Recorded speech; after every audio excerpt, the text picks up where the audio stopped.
A little boy sits at the dinner table. He's not talking much, not because he doesn't have anything to say, but because he's learned something very early in life. If he says something, the whole room changes.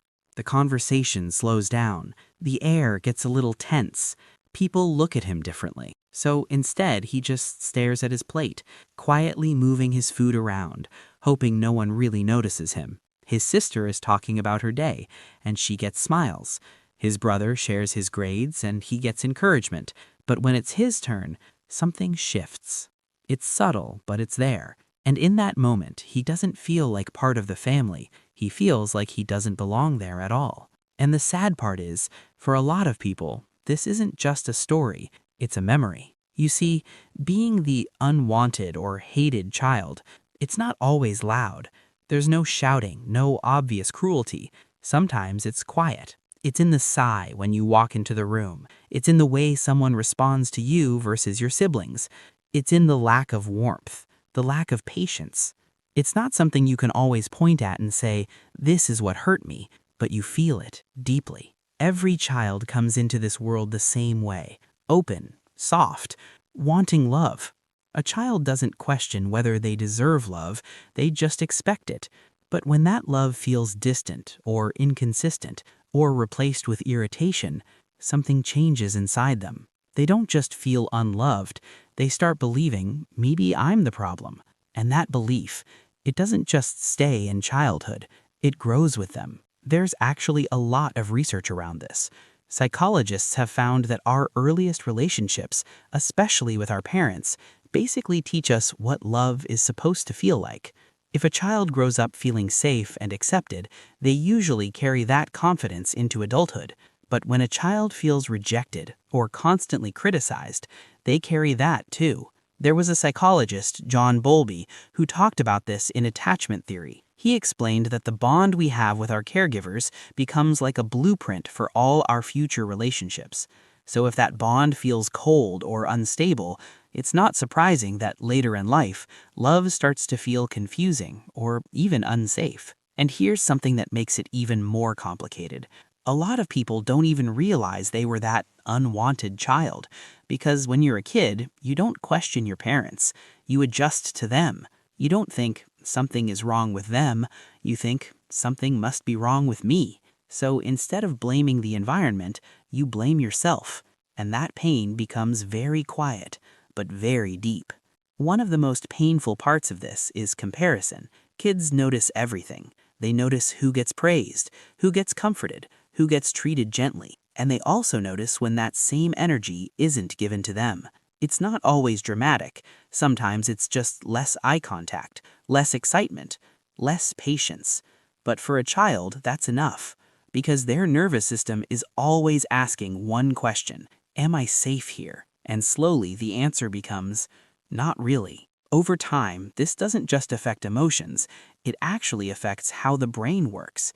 Studies in psychology show that children who grow up feeling rejected are more likely to struggle with anxiety, low self-esteem, and even depression later in life. And even more, their brain becomes more sensitive to rejection. So as adults, they might overthink small things, like if someone replies late, or seems a little distant, or gives mild criticism. It can feel much bigger than it actually is. Not because they're weak, but because their mind learned very early on to expect rejection. And to cope with all of this, people develop different strategies. Some become perfectionists. They think, if I just do everything perfectly, maybe then I'll be enough. Others become people pleasers. They try to keep everyone happy, even at the cost of themselves. And some go the opposite way. They build walls. They push people away. They act like they don't need anyone. But underneath all of these behaviors, it's the same feeling. I wasn't accepted for who I am. The difficult part is, this pain doesn't just disappear. It follows people into adulthood. It shows up in relationships. You might find yourself attracted to people who are emotionally unavailable, or distant, or hard to please. Not because that's what you want, but because that's what feels familiar. And the brain, it always moves toward what it recognizes, even if it hurts. And sometimes the hardest part is that from the outside, everything looks normal. There are family gatherings, birthdays, laughter, but inside, the child feels invisible or misunderstood, or like they're always doing something wrong. And because there's no clear proof, they start doubting themselves. Maybe I'm just too sensitive. Maybe I'm overthinking. And that self-doubt, it can stay for years. So now that child grows up. They might be 25, 30, 40. They may have a job, relationships, even a family of their own. But deep inside, there's still this quiet voice that says, I'm not enough. It shows up as fear of abandonment, difficulty trusting people, being too hard on yourself, or constantly trying to prove your worth, even when you've already achieved so much. But here's the important part. Healing doesn't mean pretending the past didn't happen. It means finally understanding it. It means being able to say, what I felt was real. And even more importantly, it wasn't my fault. The good news is, the brain can change. Even if you learned fear early in life, you can learn safety later, through healthy relationships, through therapy, through people who treat you with consistency and care. You can actually rewire how you experience love. Psychologists call this earned secure attachment, which basically means you can learn a new way of feeling safe with people, even if you didn't grow up that way. Another powerful part of healing is something very simple, but very hard: being kind to yourself. Because for many people, harshness feels normal, self-criticism feels familiar, but kindness, that feels uncomfortable at first.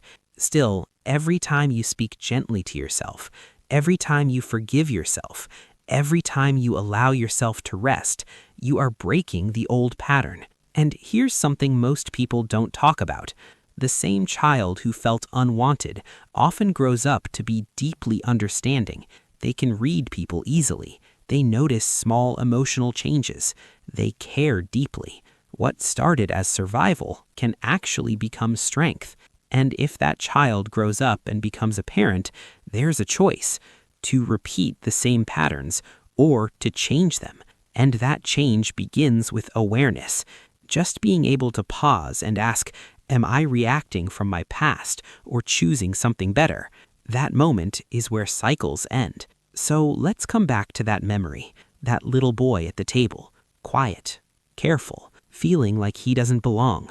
Maybe that child is still somewhere inside you, and now you have the chance to do something different. You can finally see them, understand them, and tell them something they needed to hear all along. You were never the problem. You are enough. You always deserved love.